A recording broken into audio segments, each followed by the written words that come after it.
ازيكم يا حلوين. بما اننا في العزبة ودلوقتي بيضم الرز، فقلنا نيجي ونصور الحدث الجميل ده. بصوا البتاع اللي شغال ده اسمه ايه؟ اسمه كومباين. بصوا بيعمل رز ازاي، لما نقرب منه هنشوف. ده النحل بتاعنا اهو، دي ارض جيراننا. بصوا المية دي السكة بقى اللي بتوصل لارضنا.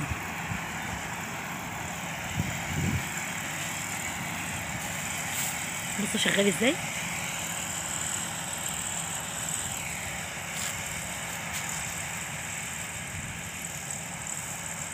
شايفين ابو قردان وراه بياكل ازاي،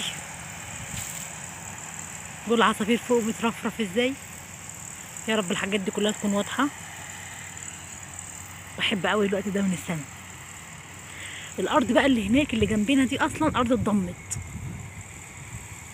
بيضموها ولما القش بينشف بيسيبوه كده ويعملوه كمان صغننه كده ويلفوها ويوقفوها، يجي يحملوها على البابور بقى ويخزنوها او يبيعوها.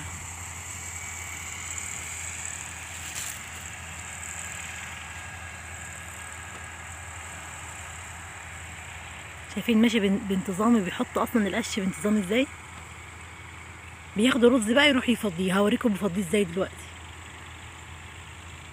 يحطوه بقى في الاجران ويتنشف 3 4 ايام كده، وبعدين يتخزن بقى او يتباع على حسب صاحب الارض عاوز يعمل فيه ايه. بس شايفين المنظر، العصافير فوق بترفرف وابو قردان تحت بياكل. منظر حلو قوي. انا اصلا بموت في الجو الريفي ده، بحب قوي نيجي العزبه عشان نشوف الخضره والجو الجميل ده. وادي الكومباين كمان هناك اهو. محصول الرز الايام دي هو بيتعمل، احنا دلوقتي في شهر، في اول 9، فده الوقت بتاع حصاد الرز. هما دلوقتي بيعملوا ايه؟ بيضموا الرز. ده اسمه ضم الرز.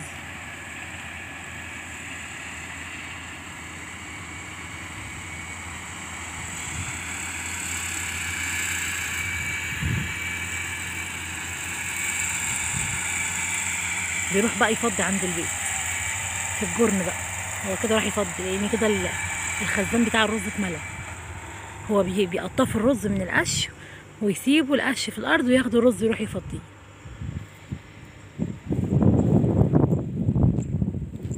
شايفين؟ بعشق المناظر الجميله دي. بص ولاد وبنت عمهم هناك اهم تحت الشجره، خايفين يجوا يقعدوا معايا يصوروا عشان النحل ده ما يقرصهمش. فقالوا نفضل نقعد هناك تحت الشجره ناكل من البلح اللي نازل من النخله اللي قدام بيتنا، اللي لقحناها في القناه برضو. صورت لكم وقت تلقيح النخل. ده رز لسه بقى عليه كام يوم لعند ما يتضم. ودي المروه، ودي بقى باميه. دي باميه، بصوا باميه اهي. بس هما بيستنوا لعند ما دي تكبر شويه، يعني يوم ولا حاجه تكبر وبعدين يقطفوها. وادي باميه اهي، وادي كمان اهو.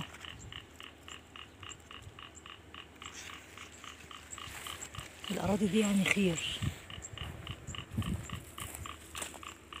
شوفوا باميه باميه يعني. واللي هناك دي بقى اللي نشفت دي اصلا لوبيا. لو تبصوا تركزوا بس في العيدان دي كلها لوبيا. ممكن تاكل خضرا وممكن تاكل ناشفه عادي، بس هي دلوقتي كده بقت ناشفه خلاص. بيستنوا عليها لعند ما تنشف خالص وبعدين ياخدوها يضموها بقى كلها على على الشط كله هناك اهي. ياخدوها بقى كلها يعملوها بالبابور بقى، يفردوها ينشفوها اكتر في الشمس، وبعدين يضغطوا عليها بالبابور بقى تطلع اللوبيا لوحدها والعيدان دي لوحدها. يعني على الارض نفسها بيبقى فيه المحصول جوه الارض، وعلى الريش بقى لوبيا وباميه. الناس اللي هنا في الريف عايشين على الحاجات دي، يجيبوا من الارض وياكلوا. وطبعا قصب بالهبل هناك اهو، نجيب بقى وناكل. كل ده قصب متاكل اهو، نجيب بقى وناكل. طول ما احنا هنا في العزبه نجيب ذره ونشويه. نجيب قصب وناكل. الحاجات دي ما بتحلاش الا واحنا هنا. احلى اكل نجيبه من الارض وناكل. طبعا احلى عسل بيجيلنا من المنحل ده.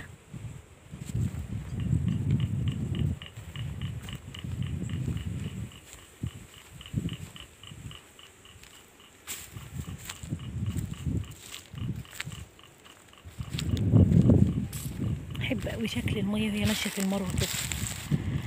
ده بقى ايه؟ ده بطاطا. الورق ده ورق بطاطا. ده كمان ممكن يتعمل منه محشي على فكره. البطاطا دي انا من يوم ما اتجوزت بقالي كتير قوي هنا، 13 14 سنه، كل سنه ورق البطاطا ده بيطلع من الارض. هي اتزرعت، الحاج احمد اللي هو حماية الله يرحمه زرعه، وكل شويه بيطلع في العوان ده لوحده كده. ناخد منه بقى ونعمل محشي. احلى محشي ورق بطاطا.